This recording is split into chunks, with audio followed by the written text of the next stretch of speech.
O Catecismo em um ano.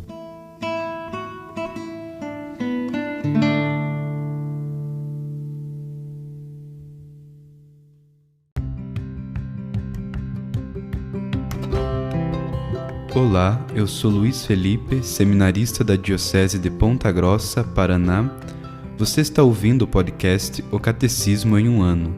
Vamos ler todo o Catecismo da Igreja Católica ao longo de 365 episódios. Estamos usando a tradução em português apresentada pela CNBB em 2013, baseada na edição típica em latim.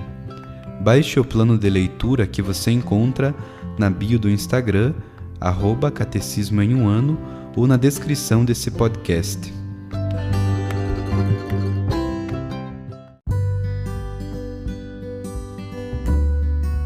Hoje é o dia 194 do nosso podcast, O Catecismo em um ano. Nós vamos ler do número 1520 ao 1523.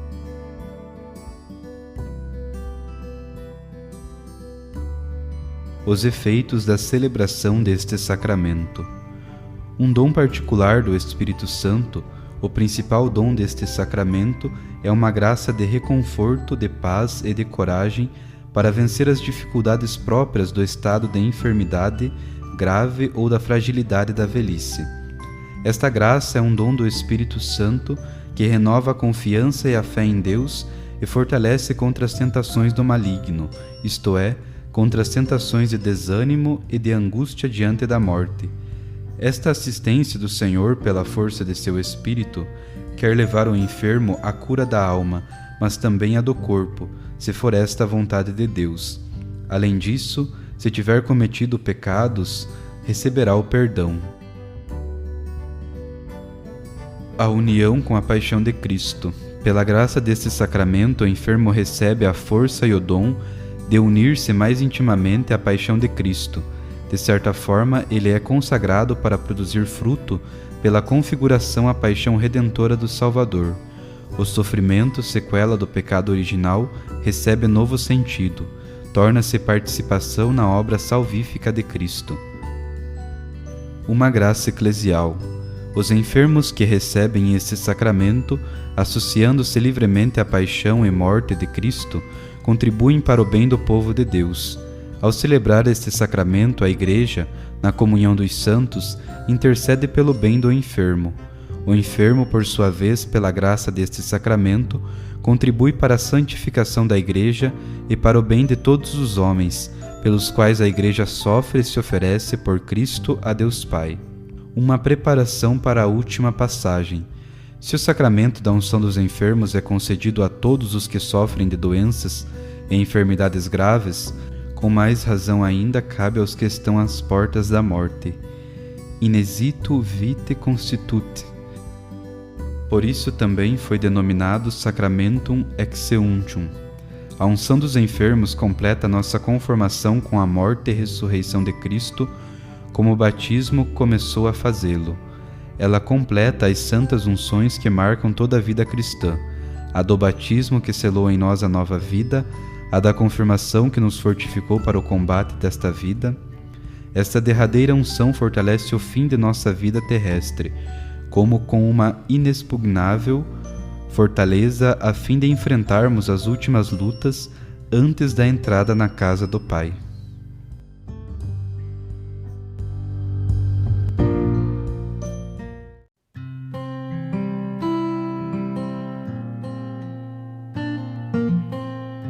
Mensagem de Sua Santidade Francisco para a 25ª Jornada Mundial do Doente.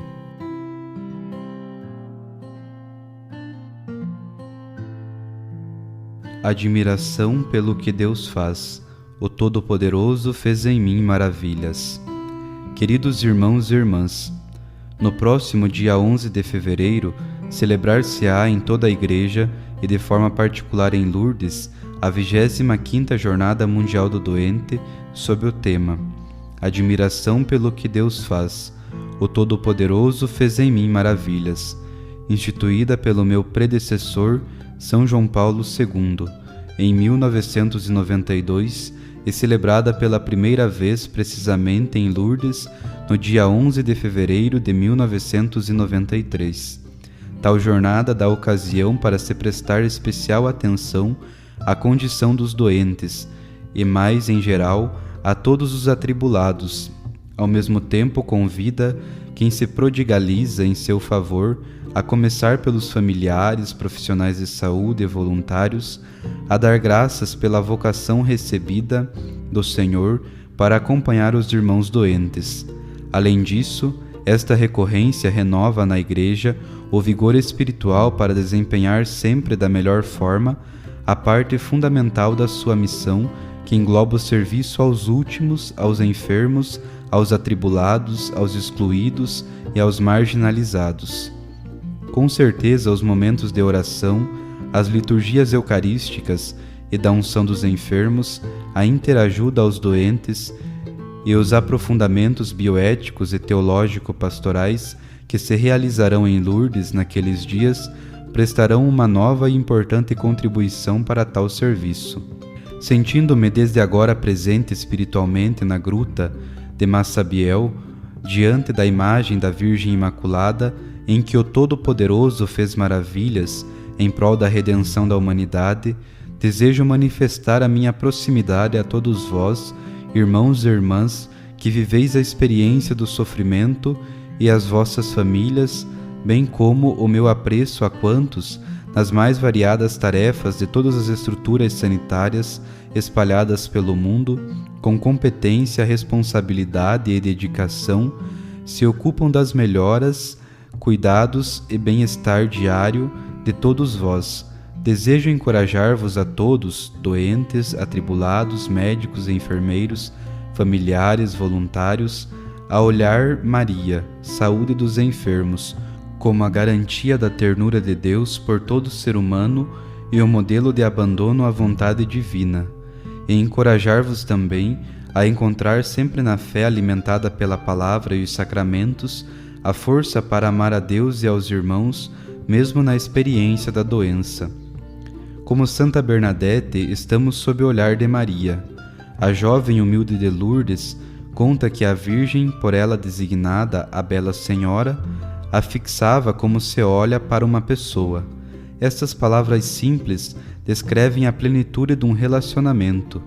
Bernadette, pobre, analfabeta e doente, sente-se olhada por Maria como pessoa. A Bela Senhora fala-lhe com grande respeito, sem se pôr a lastimar a sorte dela. Isto lembra-nos que cada doente é e permanece sempre um ser humano e deve ser tratado como tal. Os doentes, tal como as pessoas com deficiências muito graves, têm a sua dignidade inalienável e a sua missão própria na vida, não se tornando jamais meros objetos, ainda que às vezes pareçam de todos passivos, mas na realidade nunca o são. Bernadette, depois de estar na gruta graças à oração, transforma sua fragilidade em apoio para os outros. Graças ao amor, torna-se capaz de enriquecer o próximo e, sobretudo, oferece a sua vida pela salvação da humanidade. O fato de a Bela Senhora lhe pedir a rezar pelos pecadores lembra-nos que os doentes, os atribulados, não abrigam em si mesmos apenas o desejo de curar, mas também o de viver cristamente a sua existência, chegando a doá-la como autênticos discípulos missionários de Cristo.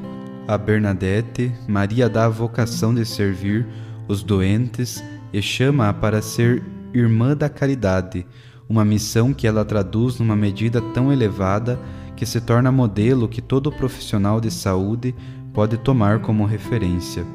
Por isso, peçamos à Imaculada Conceição a graça de saber sempre relacionar-nos com o doente como uma pessoa que certamente precisa de ajuda e por vezes até para as coisas mais elementares, mas também é portadora do seu próprio dom que deve partilhar com os outros.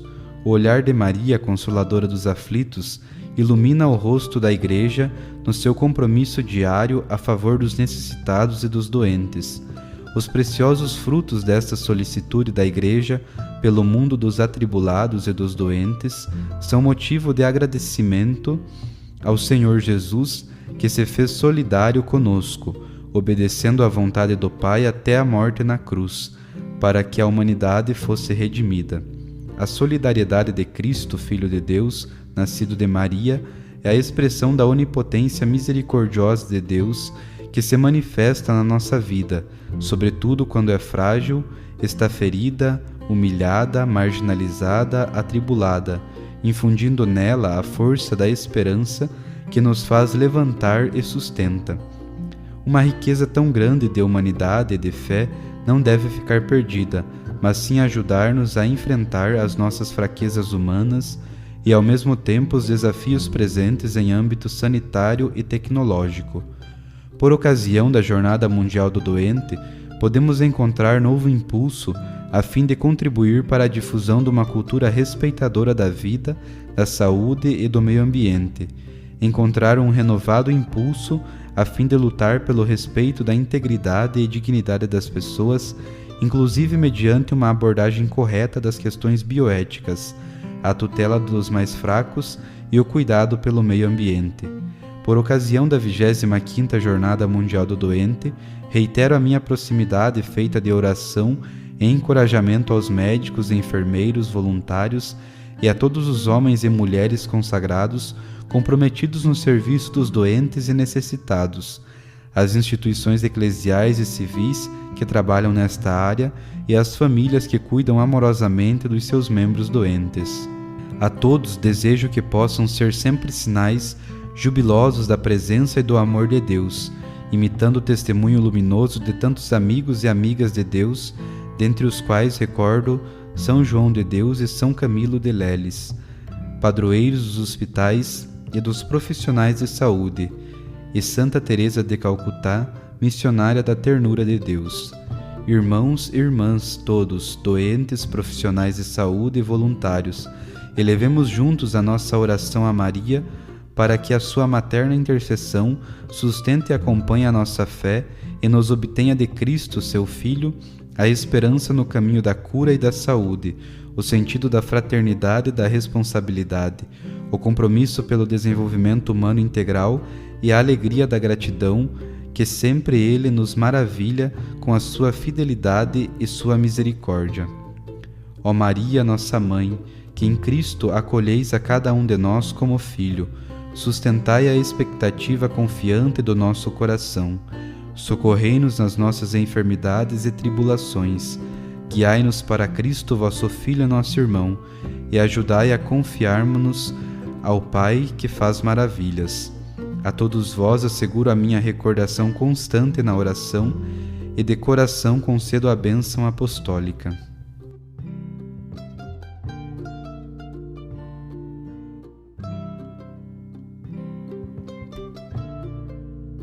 Os textos das catequeses papais encontram-se na íntegra no site da Santa Sé, vatican.va.